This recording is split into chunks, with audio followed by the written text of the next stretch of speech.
This equation has 5 different elements in it, and it also has these parentheses, so we'll talk about these in a minute. First, the number of atoms.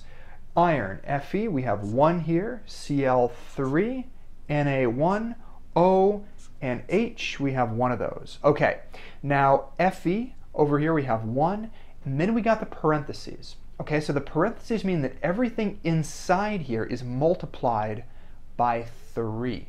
Okay, so we have O times 3, which means we have 3 O's, and we have H times 3, so that's 3 H's. And then we have Na and Cl, so 1 each of those. Okay, so where are we going to start with this? Well, I have an imbalance in my oxygens here, so I might as well just start there. Okay, so 3 here, 1 over here, so I'm going to put a 3 in front of NaOH. Okay, so that is going to multiply all this stuff by 3. I'm going to have 3 Na, 3 O, and 3 H. Okay, what did that do for me? Well, that balanced the oxygens and hydrogens, but now the sodium, the Na, I have 3 on this side and I only have 1 on this side. Okay, so I can fix that by multiplying this NaCl by 3 here. Okay, so that's going to give me 3 Na, and it's also going to be 3 times the Cl, so now I have 3 Cl. And check it out, that fixed it. I have 3 Cl over here, but I got 3 Cl there. Great, so 1, 3, 3, 3, 3, it balances. We got to notice these are getting a little bit more complex. It takes more and more steps to balance them. Okay, so for this we have 1 nitrogen, we have 3 hydrogens, we have 1 Cu, which is copper, and we have 1 oxygen. Over here we have 2 nitrogens, 2 hydrogens, 1 copper, and 1 oxygen. Okay, where am I going to begin with this? Well, copper and nitrogen are on their own here, so I'm going to leave them to last. I'm going to focus in on hydrogen and oxygen. The oxygens are balanced right now, but the hydrogens are not. And check out, I've got this 3-2 thing going on. I can solve that by doing a crisscross multiplication to get 6. So the hydrogens are here. I'm going to multiply this by 2, and then I'm going to multiply this by 3. Okay, what that's going to do is it's going to give me 2 times 3, 6 hydrogens. It's also going to give me 2 nitrogens. And then over here, it's going to give me 3 times 2 hydrogens, which is 6. And then 3 times 1, which is 3 oxygens. Okay, so now I've got my hydrogens balanced.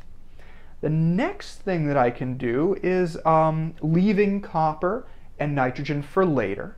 Let's balance the oxygens. Okay, I have 3 on this side, I have 1 on this side. My oxygen is there, so I'm going to multiply this by 3. So I'm going to do 3 times 1, get 3 oxygens. But I'm also going to get 3 times 1 for copper. Okay, so now my oxygens balance, but my copper is still a problem here. Okay, so what I'm going to do there is I need 3 on this side because I have 3 on that side, but luckily copper is by itself. So that's what I say, like at the very end you can go through and fix this stuff. So I'll put a 3 there in front of copper. So 3 times 1 gives me 3 for copper. So this balances now.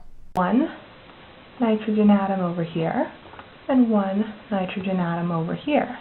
I have 1, 2, 3 hydrogen atoms, and over here I have 2.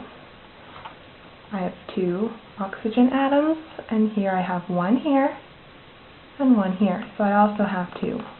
So right now my oxygen is balanced, but my hydrogen is not. My nitrogen is. And so we need to add some coefficients in front of our molecules so that it balances. Well, let's say I added a 2 over here. Now I've got 2 nitrogen and 6 hydrogen. Over here I have 1 nitrogen and 2 hydrogen. So if maybe I added a 2 over here, now I'd have 2 times 1, I'd have 2, 3 oxygen. Well, that doesn't balance anymore, so that's not going to work.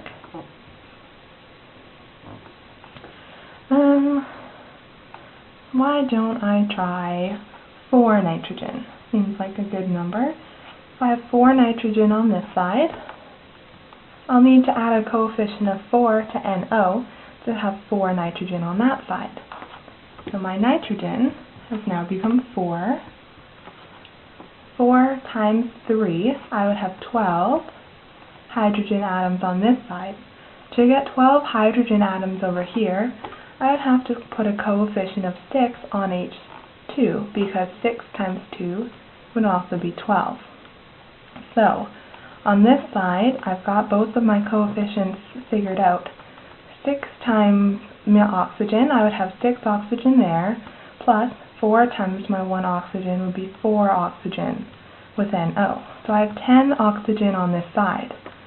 What coefficient do I need to add onto O2 so that I have 10 oxygen?